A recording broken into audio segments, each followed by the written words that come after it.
රත්නත්‍රේ අසීමිත ගුණ බලයෙන් ඔබ හැම දිනාට යහපත මුදා වේවා. දිදුල මාධ්‍යජාලයේ ටීවී දිදුල බෞද්ධංශය මගින් ගෙනු ලබන්නා වූ දායකත්ව ධර්මානුශාසනා මාලාවේ මේ පැයට නියමිත දායකත්ව ධර්මානුශාසනාව සඳහායි අපගේ මේ සූදානම. මේ උතුම් වූ ධර්මානුශාසනාව දිදුල මාධ්‍යජාලයේ කුරුණෑගල නාරම්මල මැදිරියේ සිට පටිගත කරන්නට යෙදෙන උතුම් වූ ධර්මානුශාසනාවක්. අඤ්ඤාහි ලාභෝ පනිසා අඤ්ඤා නිබ්බාන ගාමිනී. ලාභ සත්කාර ලබන්නා වූ මග අනිකක්ය. නිවන් මග අනිකක්ය. ලාභ සත්කාර වලින් බැහැරව නිවන් මග පසක් කරලීම උදෙසා ටීවී දිතුල මාධ්‍යජාලය මගින් ගෙනු ලබන්නා වූ ධර්මානුශාසනාව සඳහායි අපගේ මේ සූදානම. මේ උතුම් වූ ධර්මානුශාසනාව සඳහා අපගේ ගෞරවාන්විත ආරාධනය පිළි අරගෙන මේ ධම් සභා මණ්ඩපයට වැඩම වදාලා නාරම්මල මැටියගනේ කසුන්ගම ශ්‍රී සුගත ඥාන යෝගාශ්‍රම විහාරාධිපති ශාස්ත්‍රවේදී ධර්මවේදී පූජ්‍යපාද නම් කියනට අවසරයි ඇන්නරුවේ රතනසිරි ස්වාමීන්ද්‍රයන් වහන්සේ. සුපින්නතුනි අප හැමදෙනාම උන්වහන්සේ සාදු නාද නංවා පිළිගෙන සිටිමු. සාදු සාදු සාදු. සුපින්නතුනි මේ උතුම් වූ ධර්මානුශාසනාවේ සදැහැති දායකත්වයෙන් කටයුතු කරනු ලබනවා දෙමට ගොල්ලවත්ත මැටියගනේ පදිංචි එස්.එන්. ජයලත් මෑණියන් සහ එම්.ඒ. පත්මා කාන්ති ලතා දියණිය ඇතුළු පවුලේ පින්වත් පිරිස විසින් සදැහැති දායකත්වයෙන් කටයුතු කරනු ලබනවා. ඕන අරමුණු කර ගන්නවා පුණ්‍යානුමෝදනා වශයෙන් මියගිය රණවිරු එම්.ඒ. සරත් කුමාරසිංහ පුතාටත් එම්.ඒ. වීරසිංහ පුතා එම්.ඒ. වික්‍රමසිංහ ස්වාමියා W.G. සුනිල් ජයන්ත බෑනා අපවත් වී වදාළ පූජ්‍යපාද තල්කොටේ විමලසිරි විහාරාධිපති ස්වාමීන්ද්‍රයන් වහන්සේටත් ඉසන් නෝනා මෑණියන් හේරත් සිඤ්ඤෝපියා ගුණතිලක මල්ලී ජේන් නෝනා ඩිංගිරි මණිකා සියන් නෝනා අක්කලාටත් රට ජාතිය වෙනුවෙන් සම්බුද්ධ ශාසනය වෙනුවෙන් දීපිදු විරෝධා රණවිරුවන්ටත් පින් අනුමෝදන් කර සිටිනවා. ඒ හැම දිනාටම උතුම් වූ නිවනින් සැනසෙන්නට මේ සීල පුණ්‍ය ධර්මයන් හේතු වාසනා වේවායි ප්‍රාර්ථනා කර සිටිනවා. එසේම සෙත් ප්‍රාර්ථනා වශයෙන් සඳහන් කරනු ලබනවා දෙමට ගොල්ලවත්ත මැටියගනේ පදිංචි අවුරුදු 83ක් වයස වූ එස්.එන්. ජයලත් මෑණියන්ට නිදුක් නිරෝගී චිරජීවනය හා දිගාසිරි සම්පන්නිය ප්‍රාර්ථනා කෙරෙමු. දුම්මලේවත්තේ පදිංචි රත්නායක මණිකේ ඇතුළු පවුලේ හැම දෙනාටමත් දෙමට ගොල්ලවත්ත පදිංචි එම්.ඒ. අමරතුංග මහතා ඇතුළු පවුලේ පින්වත් හැම දෙනාටම දෙමට ගොල්ලවත්ත පදිංචි එම්.ඒ. චන්ද්‍රා සිරිලතා ඇතුළු පවුලේ පින්වත් හැම දෙනාටම දෙමට ගොල්ලවත්ත පදිංචි එම්.ඒ. පත්මා කාන්තිලතා මහත්මිය ඇතුළු පවුලේ පින්වත් හැම දෙනාටමත් නිදුක් නිරෝගී චිරජීවනය හා දිගන්සිරි සම්පන්නිය ප්‍රාර්ථනා කෙරෙමු. උතුම් නිවනින් සැනසෙන්නට මේ සීල පුණ්‍ය ධර්මයන් හේතු වාසනා වේවායි ප්‍රාර්ථනා කර සිටිනවා. එසේනම් සුපින්නතුනි අප හැම දිනම උතුම් වූ ධර්මානුශාසනාව ශ්‍රවණය කරන්නට සූදානම් වෙමු. ධර්මානුශාසනාවට මත්තෙන් තිසරණ සහිත පංචශීලයේ සමාදන් වීම සඳහා තෙවරක් නමස්කාර පාඨය සජ්ජායනා කර සිටිමු. අවසරයි ස්වාමීන් වහන්සේ. නමෝ තස්ස භගවතු වරහතෝ සම්මා සම්බුද්දස්ස නමෝ තස්ස භගවතු වරහතෝ සම්මා සම්බුද්දස්ස නමෝ තස්ස භගවතු වරහතෝ සම්මා සම්බුද්දස්ස බුද්ධං සරණං ගච්ඡාමි ධම්මං සරණං ගච්ඡාමි සංඝං සරණං ගච්ඡාමි ဒုတိယံ පි බුද්ධං සරණං ගච්ඡාමි ဒုတိယံ පි ධම්මං සරණං ගච්ඡාමි ဒုတိယံ පි සංඝං සරණං ගච්ඡාමි တတိယံ පි බුද්ධං සරණං ගච්ඡාමි တတိယံ පි ධම්මං සරණං ගච්ඡාමි တတိယံ පි සංඝං සරණං ගච්ඡාමි සරණාගමනං සම්පුන්නං පාණාති පාතා වේරමණී සික්ඛාපදං සමාදියාමි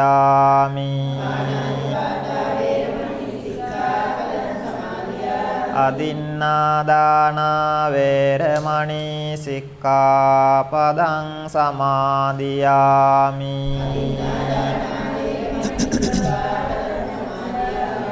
කාමේසු මිච්ඡාචාරා වේරමණී සික්ඛාපදං සමාදියාමි.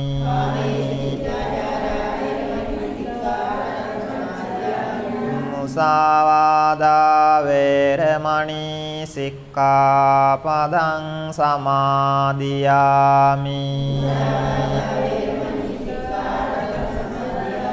සුරාමේරය මජ්ජපමා දට්ඨානා වේරමණී සික්ඛාපදං සමාදියාමි.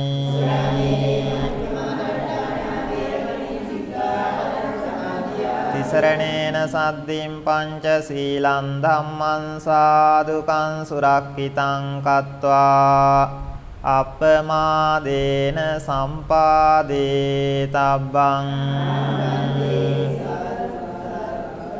සමන්තා චක්කවාලේසු අත්‍රා ගච්ඡන්තු දේවතා සද්ධම්මං මුනි රාජස්ස සුනන්තෝ සග්ග මොක්ඛදං. ධම්මස්සවන කාලෝ අයං බදන්තා ධම්මස්සවන කාලෝ අයං බදන්තා ධම්මස්සවන කාලෝ අයං බදන්තා.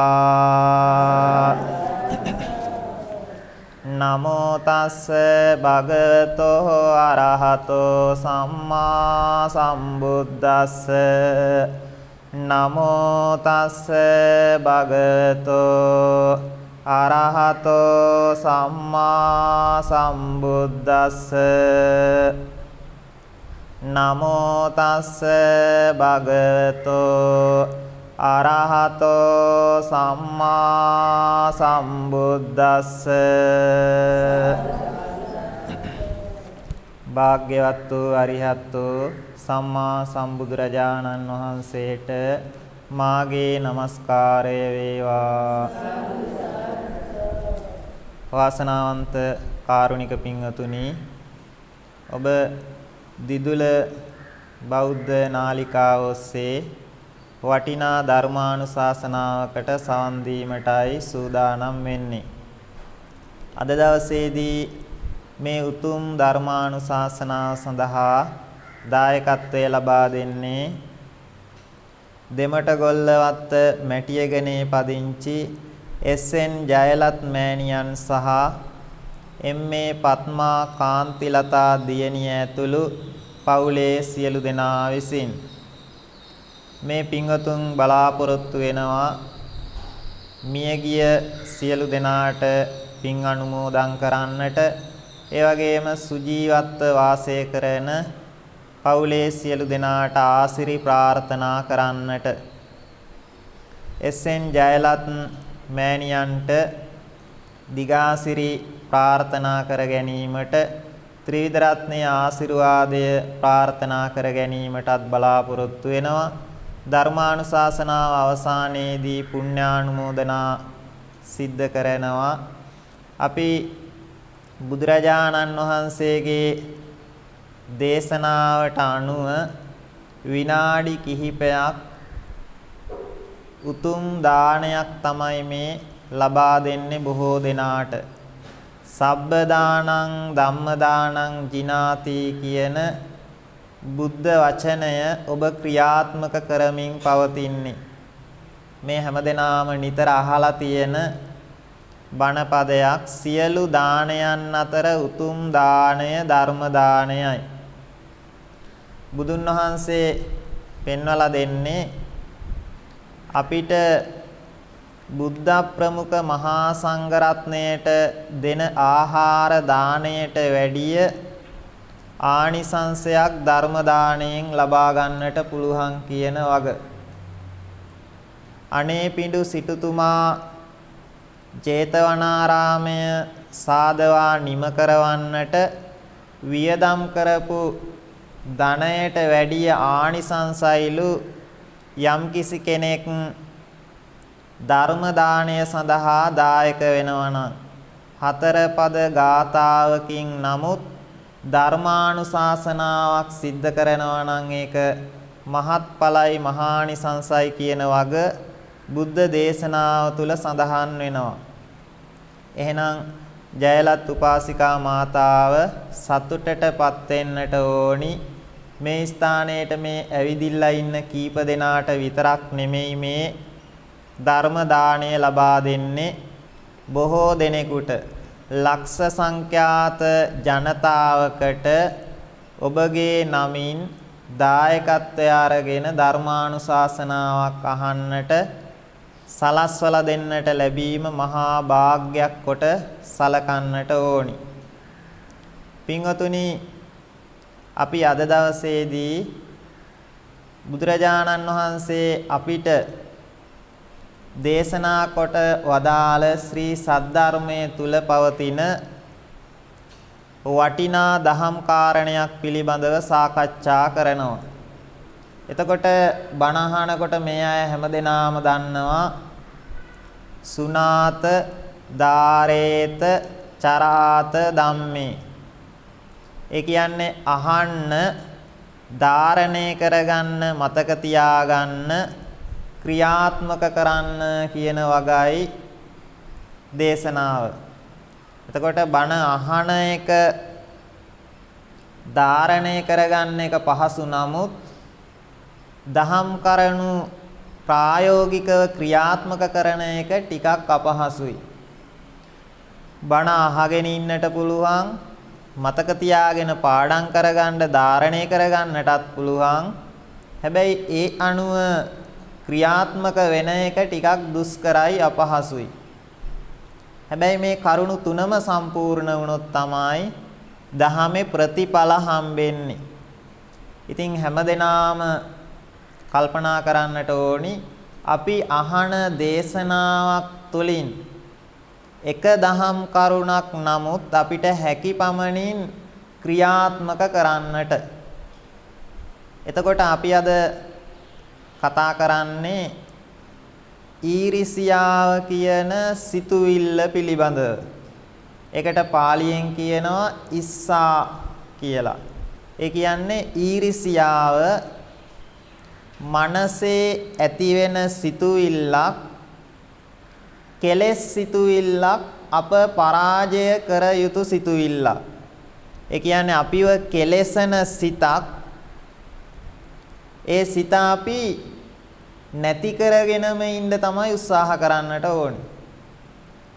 මේ මනෝභාවය එහෙම නැත්නම් සිත ඇති වෙන්නේ සිතේ හටගන්න සිතුවිල්ල. එතකොට ඊරිසියාව කියන්නේ මොකක්ද කියලා අපි දැනගෙන ඉන්නට ඕනි. මොකද දැනගෙන ඉන්නට ඕනි මේ ඊරිසියාව කියන සිතුවිල්ලේ ස්වභාවය තමයි මං දැන් මට ඇති වෙලා තියෙන්නේ ඊරිසියාව කියලා මං දන්නේ. ඒක ඊටාම නරකයි. මට දැන් ඇති වෙලා තියෙන සිත තමයි ඊරිසියාව කියලා දන්නේ නැතුව ක්‍රියාත්මක වෙනවා. ඒ නිසා හරි භයානකයිනේ. අපි නොදැනගෙන ඉන්න එක. බුදුන් වහන්සේ එක වෙලාවක සඳහන් කරනවා කෙලෙස් තියනවා කියලා දන්නවනම් කෙනෙක් තමන්ගාව කෙලෙස් තියනවා ඒ බව දැනගෙන ඉන්නවා. තව කෙනෙක් ඉන්නවා කෙලෙස් තියනවා ඒ බව දන්නේ නැහැ. අපිට මොහොතකට හිතෙන්නට පුළුවන් කෙලෙස් තියනවා කියලා දන්නේ නැත්නම් දන්නේ නැති එක හොඳයිනේ. නේද? සමහර අය ඉන්නවනේ ලේ බලන්නේ එහෙම නැහැ. මොකද දැනගත්තොත් තමයි ඒවා ප්‍රශ්න. ඒ හින්දා නොදැන ඉන්න එකම හොඳයි. ඔහේ ඉන්නවා කියලා ඉන්නවා. ලේවල සීනි ප්‍රමාණය බලාගන්නේ නැහැ. හැබැයි බුදුදහම පෙන්වන්නේ කෙලස් තියනවා කියලා දැනගෙන යම් කෙනෙක් ඉන්නවා නම් ඒක උසස්. ඒ කෙනා උසස් කෙනෙක්. කෙලස් තියනවා කියලා දන්නේ නැත්නම් එයා පහත්. ඇයි ඒ තියනවා කියලා දන්නකොට ඒ සඳහා පිළියම් කරනවා. ඒ සඳහා ඒකෙන් අත මිදෙන්නට වෑයමක් දරනවා. එතකොට දැන් ඊර්ෂ්‍යාව කියන මානසික ස්වභාවය අපි හොඳට දැනගෙන ඉන්නට ඕනි මොකක්ද කියලා. ඒ තමයි තව කෙනෙකුගේ දියුණුවට ඇති අකමැත්ත.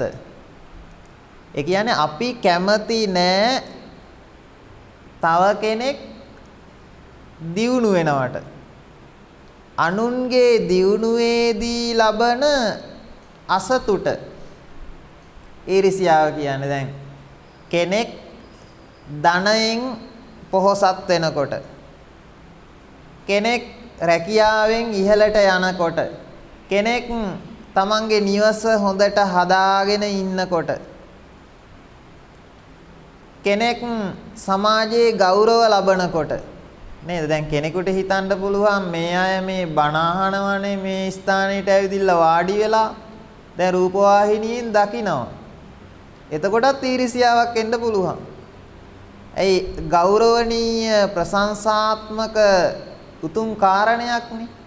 බලන් ඉන්න කෙනෙකුට හිතෙන්න පුළුවන්. හැබැයි ඉතින් නොදන්න කාටවත් නම් ඇති වෙන්නේ නැහැ මොකුත් නේද? අපි දන්නේ නැති අයනේ. දන්න අයට හිතෙන්න පුළුවන් ආන් ඉන්නවා කියලා පොඩි ඊර්ෂ්‍යාවක්.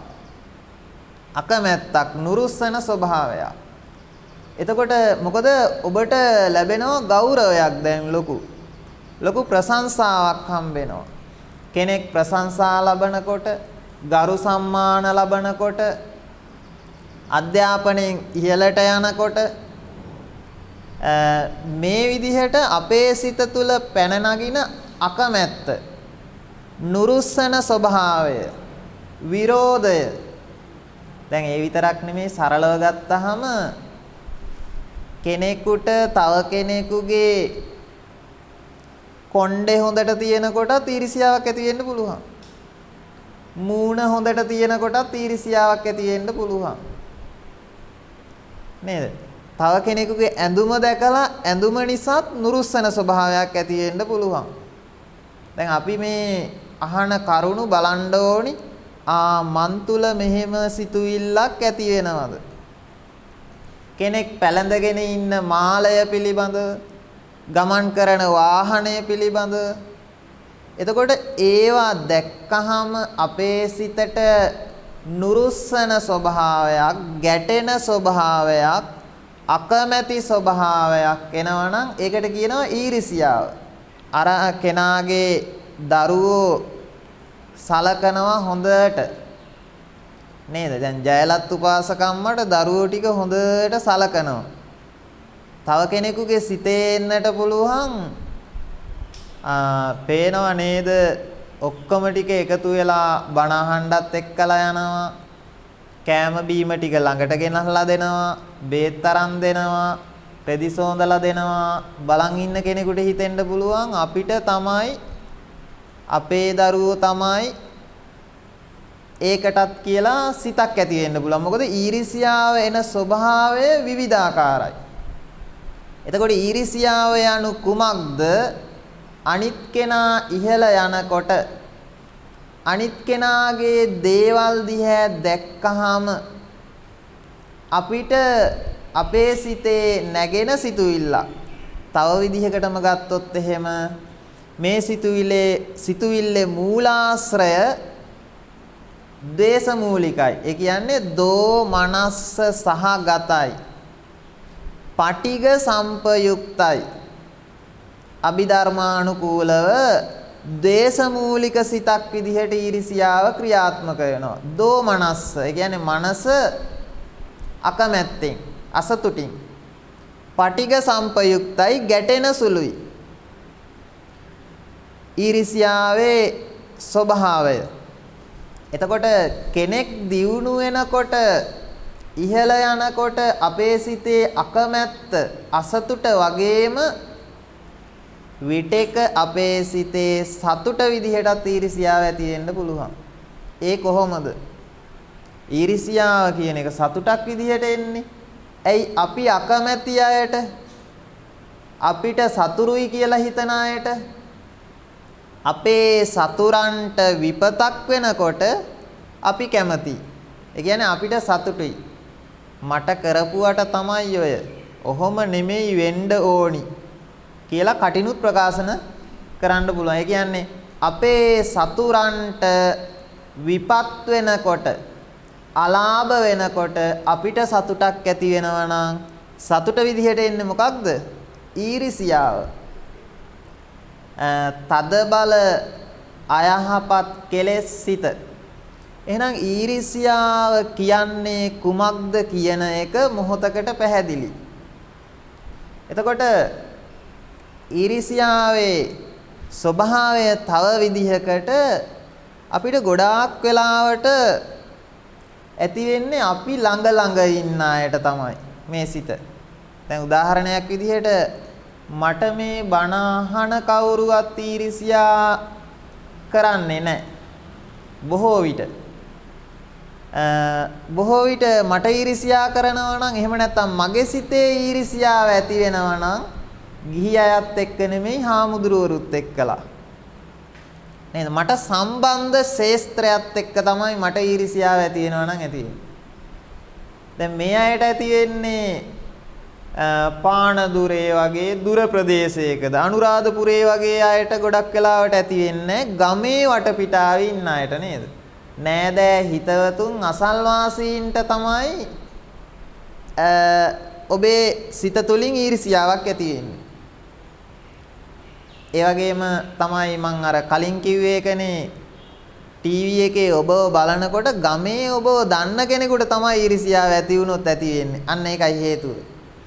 අපි දන්න අපි එකට වැඩ කරන අපිත් එක්ක සම්බන්ධ අයත් එක්ක තමයි අපේ මේ කෙලෙස් සිත ඇති වෙන්නේ. ඊර්ෂියාව අපිට මතුවෙන්නේ එතකොට gedara ඉඳන්ම මා වටා ඇති මාහා සම්බන්ධකම් පවත්තන අයත් එක්ක තමයි බොහෝ විට.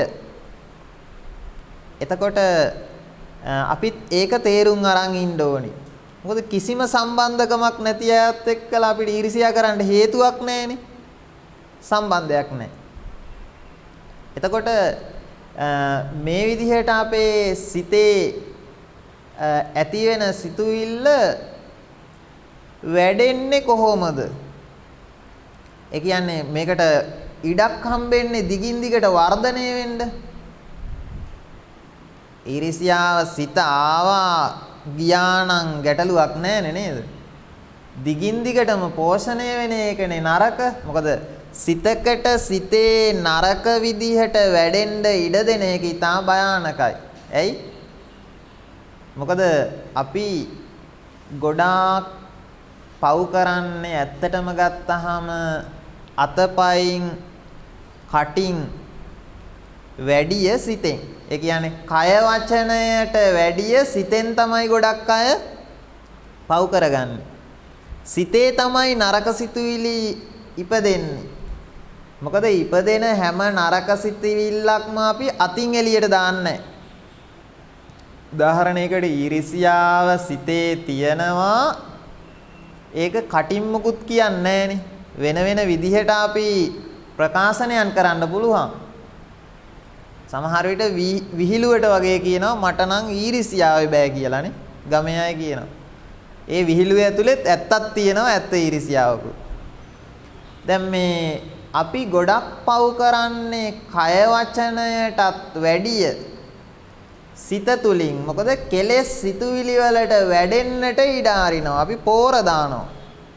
පෝෂණය කරනවා. ඒක නරකයි. මොකද ඒ නරක සිත තමයි නිවන් සුවය කරා අපි ගෙන යන්නේ. ඒ කියන්නේ අපි සාංශාරීය වශයෙන් බුදුදහමේ අවසාන අරමුණ දක්වා කැඳවාගෙන යන්නේ කය නෙමෙයි සිතනේ. සසර තියෙන්නේත් සිතේය, නිවන තියෙන්නේත් සිතේය. එය යට යන්නේත් සිතේය, එය මතුවන්නේත් සිතේය. සංසාරෙත් නිවනක් තියෙන්නේ සිතේමයි. එතකොට ඒක යටපත් කරගන්නෙත් මතු කරගන්නෙත් සිත තුලමයි. සම්බුදුරජාණන් වහන්සේලා, පසේ බුදුරජාණන් වහන්සේලා, මහරහතන් වහන්සේලා සිත දියුණු කිරීමේ ප්‍රතිඵල විදිහට තමයි බුදු, පසේ බුදු, මහරහත් අවබෝධයන්ටපත් වෙන්නේ. එතකොට අපි සිත තුළ පෝෂණය කරන සිතුවිලි ධාරාව, සිතුවිලි මාලාව ඊටාම වැදගත් අපේ සුවය උදෙසා.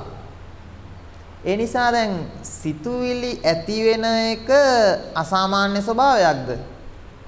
සිතුවිලි ඇති වෙන්නේ නැත්නම් ඒක ලෙඩක් වෙනවනේ.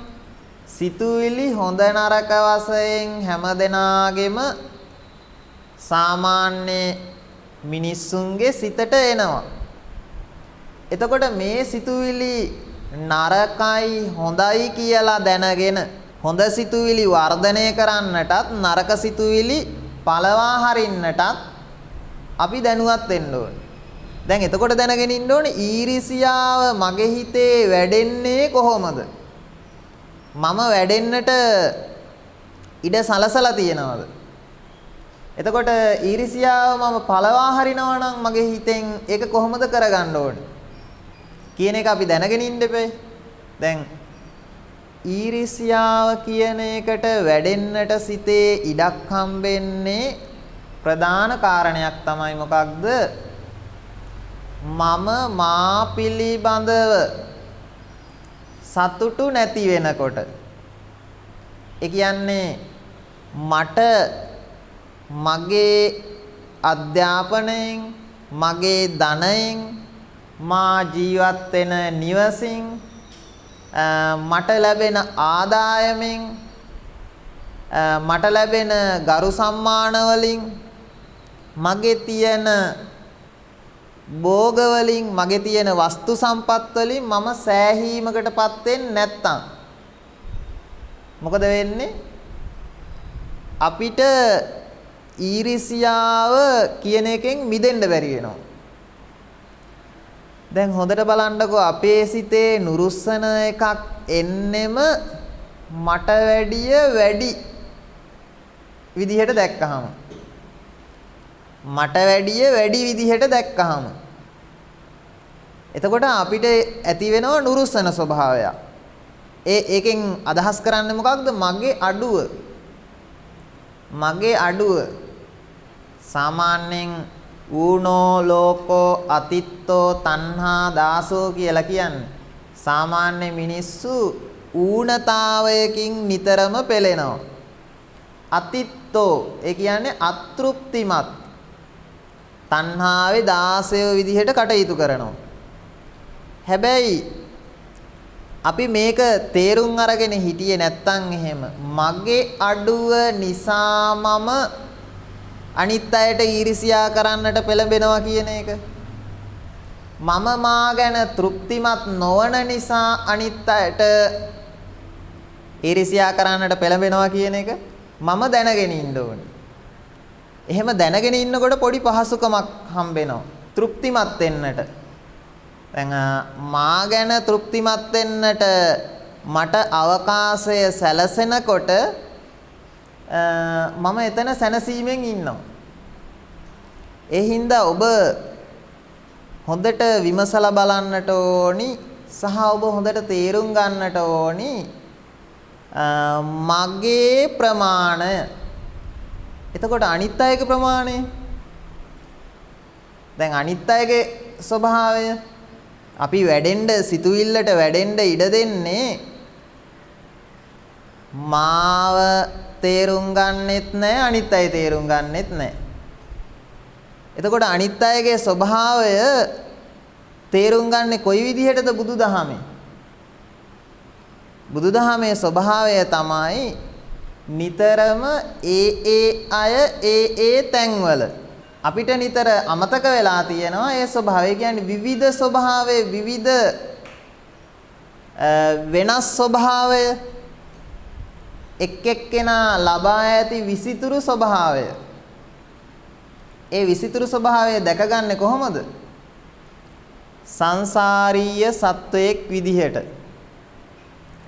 යම් කිසි කෙනෙකුට දරුවෝ ටික හොඳට සලකනවා නම් එහෙම ඒ සලකන්නට හේතු තියනවද නැද්ද? හේතු තියනවා. එතකොට තව කෙනෙක් ඒකට ඊර්ෂ්‍යා කරලා වැඩක් නැහැ. මට නොසලකන නිසාම අනිත් කෙනාට සලකන එක පේන්න පුළුවන්. එතකොට මට නොසලකන්නත් හේතු තියනවද? තියනවා. අනිත් කෙනාට සලකන්නත් හේතු තියනවද? හේතු තියනවා. එතකොට මේ ටික දැක ගන්න බෑ කියන්නේ මොකක්ද? හේතුඵලයට විරුද්ධ වෙනවා. හේතුඵල වාදයට විරුද්ධ වෙනවා. බුදුදහමේ ප්‍රධාන න්‍යායක්නේ. එක්කෝ මෙලව හේතු ටිකක් නිසා අම්මට තාත්තට දරුවෝ ආදරයෙන් සලකනවා.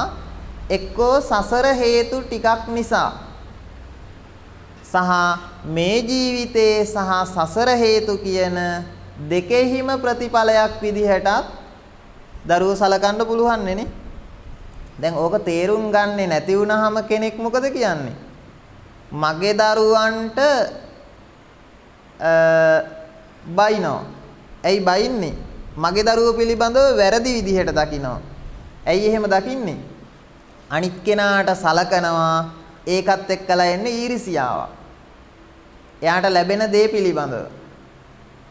එතකොට කෙනෙක් මාසිකව ගම්මුකෝ මාසිකව ආදායමක් ලබන්නට එයා හේතු හදාගෙන තියනවද?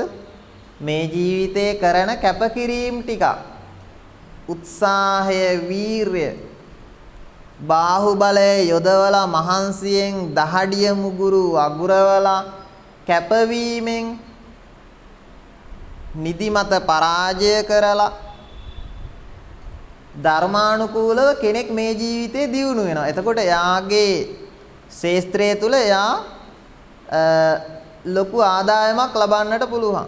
එතකොට කෙනෙක් හිතනවා නම් එහෙම මට ලැබෙන්නේ නැහැ එයාට ලැබෙනවා කියලා ඊර්ෂ්‍යා සිතක් නුරුස්සන සිතක් ඇති කරගත්තොත් මොකද වෙන්නේ?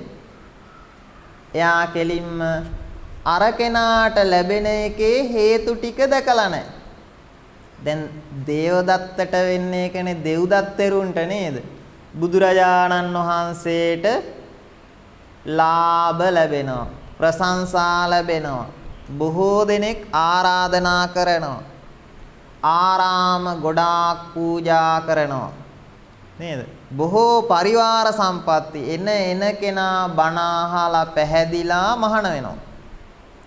දෙව්දත්තරුන් කල්පනා කරනවා ලාභ කීර්ති ප්‍රශංසා ලබන්නට නම් ඉක්මනට බුදු වෙන්න ඕනි. ඒ වගේම තමයි බුදුහාමුදුරුවන්ට ලැබෙන ටිකට මොකක්ද ඇති වෙන්නේ සිතේ? ඊර්ෂියාව, අකමැත්තක්. අනිත් පැත්ත තමයි මට නොලැබෙනවා. මම ඥාති සහෝදරයා. අපි දෙන්නම එක වගේ. හැබැයි මට ලැබෙන්නේ නැහැ. බුදුහාමුදුරුවන්ට ලැබෙනවා. දෙව්දත්ට ලැබෙන්නේ නැති ටික නිසා අසහනයකුත් බුදුහාමුදුරුවන්ට ලැබෙන ටික නිසා ඊර්ෂියාවකුත් ඇති වෙනවා. ඊට පස්සේ එතන ඉඳන්ම සිත ක්‍රියාත්මක වෙන්නේ ඊර්ෂියාව වර්ධනය වෙන්නටනේ. හැබැයි තේරුම් ගත්තේ නැහැ. මොකද්ද තේරුම් ගත්තේ නැත්තේ? හේතුඵලය. සාරාසංඛ්‍ය කල්පලක්ෂයක් සූවිසි අසංඛ්‍ය කල්පලක්ෂයක් පුරණ ලද පාරමිතාවල ප්‍රතිඵල හැටියටයි මේ සම්බුද්ධත්වයටපත් වෙලා තියෙන්නේ. දාන සීල ආදී දසපාරමිතා පූර්ණය කරලයි මේ සම්මා සම්බුද්ධත්වයටපත් වෙලා තියෙන්නේ කියලා හේතු හදලා දැන් ලබන ප්‍රතිඵල කියන එක තේරුම් ගත්තේ නෑ දෙව්දත්. ඒ තේරුම් ගත්තේ නැති හින්දා යා කල්පනා කරනවා මටත් ඉක්මනට මේ ජීවිතේ බුදු වෙන්න පුළුවන්. බුදුහාමුදුරුවන්ට ලැබෙන ලාභ ටික මගේ පැත්තට හරව ගන්න. ඊට පස්සේ එතන ඉඳන්ම ඊර්ෂියාවෙන් ක්‍රියාත්මක වෙනවා. ඒ නිසාම තමයි කියන්නේ එකම පන්සලේ හිටියත් කිසිම බණපදයක් තේරුම් ගන්න බැරි වුණා. නේද? ඒ හින්දා අපාය යනවා. ඉඳ ඉඳ එක වෙහෙර විඳ විඳ දහම් මනහර සිඳ බිඳ දුක් සසර අහෝ දෙව්දත් නොදුටි මොක්පුර නේද? එකම පන්සලේ හිටියත් තේරෙන්නේ නැහැ ඊරිසියාවෙන් ඉන්නේ බුදුහාමුදුරුවොත් එක්ක. හේතුඵලය තේරුම් ගත්තෙත් නැහැ. හේතු ඇති හින්දායි මේ ලැබෙන්නේ කියලා. දැන් එතකොට දෙව්දත් තෙරුන් අපායේ ගියා. අපිට අනුවයි දැන් මේක බලන්න ඕනි. අපි අනිත් අයට ලැබිලා තියෙන දේවල් දිහා බලන්නේ හේතුඵලවාදයට විරුද්ධ වෙලාද? එහෙම බැලුවොත් තමයි අපේ සිතේ ඊරිසියාව පැන නගින්නේ. එතකොට අපි පිළිබඳව දැක ගන්නටත් ඒකම තියෙන්නට ඕනි. නේද? අපි පිළිබඳව අපිට ලැබිලා තියෙන ටික ලැබිලා තියෙන්නෙත් මොනෝ හින්දාද? හේතුඵල නිසා. දැන් ඔන්න ඔය කියන ප්‍රධාන කාරණේ තේරුම් ගත්තාම ඊරිසියාවට වැඩෙන්න ඉඩක් දෙන්නේ නැහැ.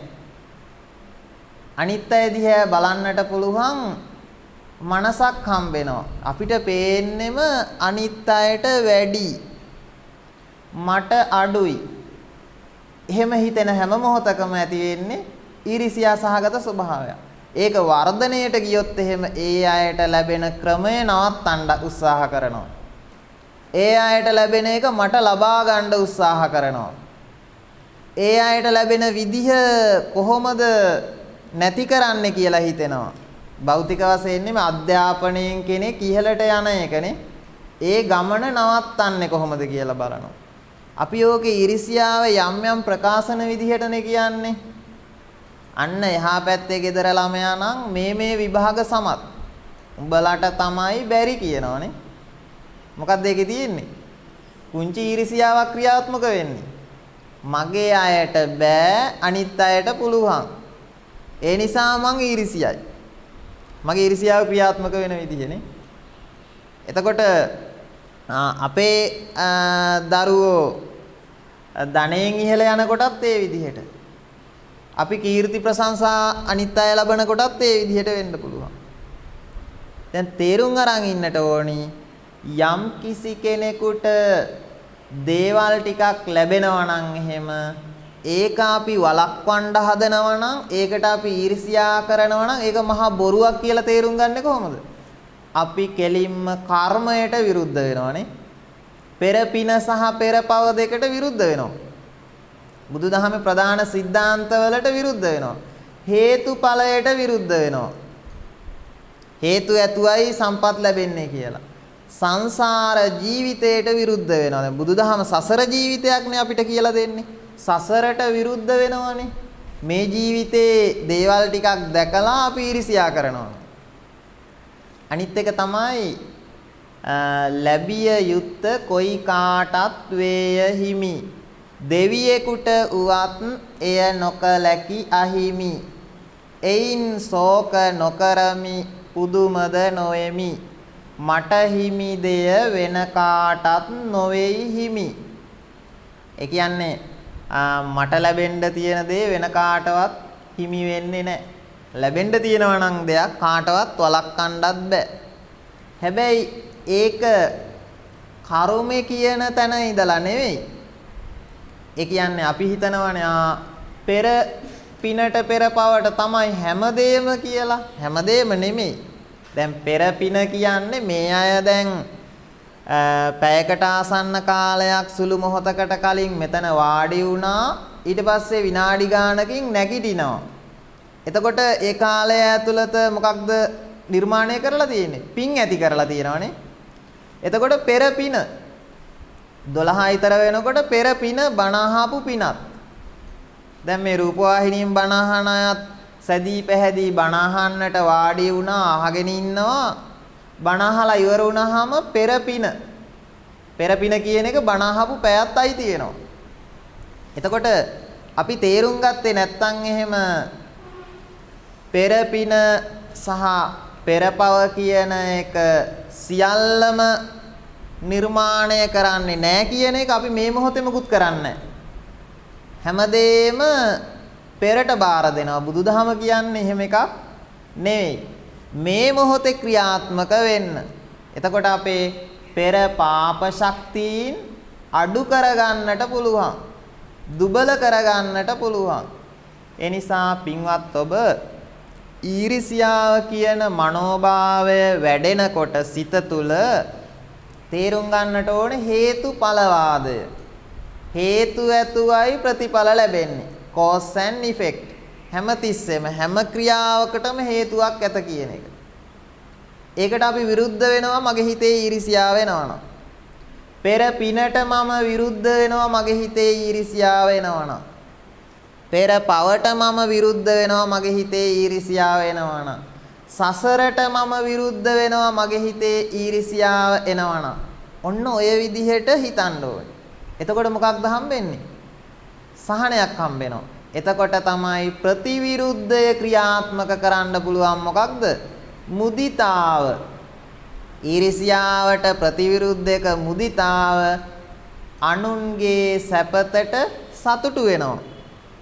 නේද? බණ අහන අය දිහා බලලා ඔබේ හිතවතුන් සතුටු වෙනවා නම් කොච්චර හොඳද? අපිට නම් යන්න බැරි වුණා. අපිට මේ විදිහට මේ උතුම් ක්‍රියාවට සම්බන්ධ වෙන්න බැරි වුණා.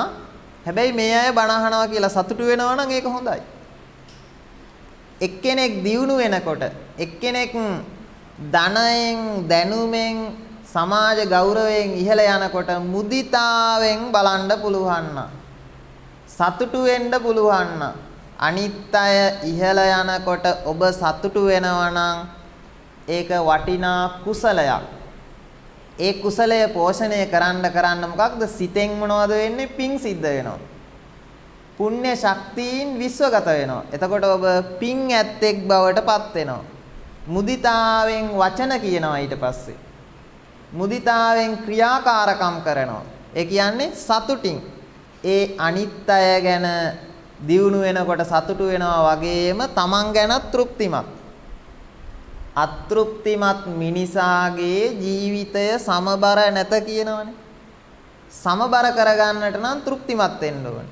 මම ගැන සතුටු වෙනවා වගේම අනිත් අයගේ දියුණුව ගැන සතුටු වෙනවා. අන්න මුදිතාව ඔබ වර්ධනය කරනවා නම් ඔබේ සිතේ කුසලයක් බවට පත් වෙනවා. ඊර්ෂියාව අකුසලය පරාජය කරමින් මුදිතාව කියන කුසලය ඔබ වර්ධනය කරගත යුතුයි. එතකොට සහනයක් තමයි හම්බෙන්නේ. සැනසීමක්. මේ මොහොතේ ලැබෙන සැනසීමේ උපරිම තලය තමයි නිබ්බාණං පරමං සුඛං කියන උතුම් සුවය. නිවන් සුවයට මඟ පෙන්වීමක් ඔබේ සිතට කරනවා ඔබ මුදිතාව වර්ධනය කරගෙන. එහෙනම් ඊර්ෂ්‍යාව කියන්නේ මොකක්ද? ඊර්ෂ්‍යාව සිතේ වැඩෙන්නේ කොහොමද? ඊර්ෂ්‍යාවට අපි ඉඩක් දෙන්න හොඳ නැත්තේ මොකද? පව් පිරෙන හින්දා. ඒ වෙනුවට අපේ සිතේ භාවිතා කළ යුතු සිත මොකක්ද? මුදිතාව.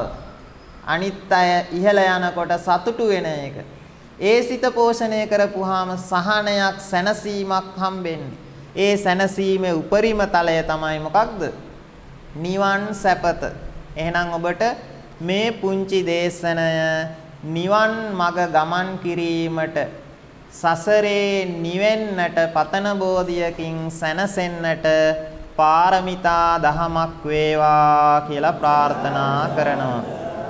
අද දවසේදී මේ උතුම් ධර්මානුශාසනාවට දායකත්වය ලබා දෙන්නේ දෙමටගොල්ලවත්ත මැටියගනේ පදිංචි එස්.එන්. ජයලත් මෑණියන් සහ එම්.ඒ. පත්මා කාන්තිලතා දියණිය ඇතුළු පවුලේ සැමදෙනා විසින් ප්‍රධාන අරමුණ බවට පත් වෙන්නේ අනන්ත සසරේ පටන් මියගිය සියලු මළගිය ඥාතීන්ට පින් අනුමෝදන් කරන්නට රණවිරු එම්.ඒ. සරත් කුමාරසිංහ පුතා, එම්.ඒ. වීරසිංහ පුතා, එම්.ඒ. වික්‍රමසිංහ ස්වාමියා, W.G. සුනිල් ජයන්ත බෑනා, අපවත් වී වදාළ තල්කොටේ විමලසිරි ලොකු හාමුදුරුවන් වහන්සේ, ඉසං නෝනා මෑණියන්, හේරත් සිඤ්ඤෝ පියාණන්, ගුණතිලක මල්ලි, ජේන් නෝනා, ඩිංගිරි මණිකා, සියන් නෝනා අක්කලා, රට ජාතිය වෙනුවෙන් දිවිපිදූ සියලුම රණවිරුවන්ට පින් අනුමෝදන් කිරීමට බලාපොරොත්තු වෙනවා.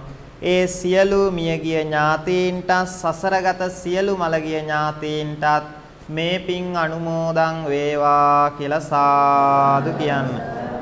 ඒ වගේම ආශිර්වාද කරන්නට බලාපොරොත්තු වෙනවා දෙමට ගොල්ලවත්ත මැටියගනේ පදිංචි අවුරුදු 83ක් වයස වූ එස්.එන්. ජයලත් මෑණියන්ට සහ දුම්මලේවත්තේ පදිංචි රත්නායක මැණිකේ ඇතුළු පවුලේ සෑම දෙනාට දෙමට ගොල්ලවත්ත පදිංචි එම්.ඒ. අමරතුංග ඇතුළු පවුලේ සියලු දෙනාට දෙමට ගොල්ලවත්ත පදිංචි එම්.ඒ. චන්ද්‍රා සිරියලතා ඇතුළු පවුලේ සියලු දෙනාට එම්.ඒ. පත්මා කාන්තිලතා ඇතුළු පවුලේ සියලු දෙනාට තිසරණේ අනන්ත ආශිර්වාද සැලසේවා කියලා ප්‍රාර්ථනා කරනවා. ඒ වගේම දිදුල මාධ්‍ය ජාලයේ නිර්මාතෘ පූජ්‍ය මාලිගාවිල අස්සජී නායක හාමුදුරුවන් වහන්සේටත් සියලු මහා සංඝරත්නයටත් තිසරණේ අනන්ත ආශිරි සැලසේවා කියලා ප්‍රාර්ථනා කරනවා. දායක පින්වතුන් බලාපොරොත්තු වෙන විදිහට සියලු මියගිය ඥාතීන්ට මේ පින් අනුමෝදන් වේවා කියලා සාදු කියන්න. සුජීවත්ව සිටින සියලු දෙනාට මේ ආසිරි වේවා කියලා සාදු කියන්න. ඔබ අප සැමට ප්‍රඥාව පහළ කරගෙන නිවන් මඟ දෙසට ගමන් කිරීම උදෙසාම මේ ආශිර්වාද වේවා කියලා සාදු කියන්න. අල්පේ ශාක්‍ය මහේ ශාක්‍ය ප්‍රදාන සියලු දෙවි දේවතාවුන්ටත් මේ පින් අනුමෝදන් කරමු අනුමෝදන් වේවා කියලා සාදු කියන්න. සියලු භූතයන්ට සියලු සත්වයන්ටත් මේ පින් අනුමෝදන් වේවා කියලා සාදු කියන්න.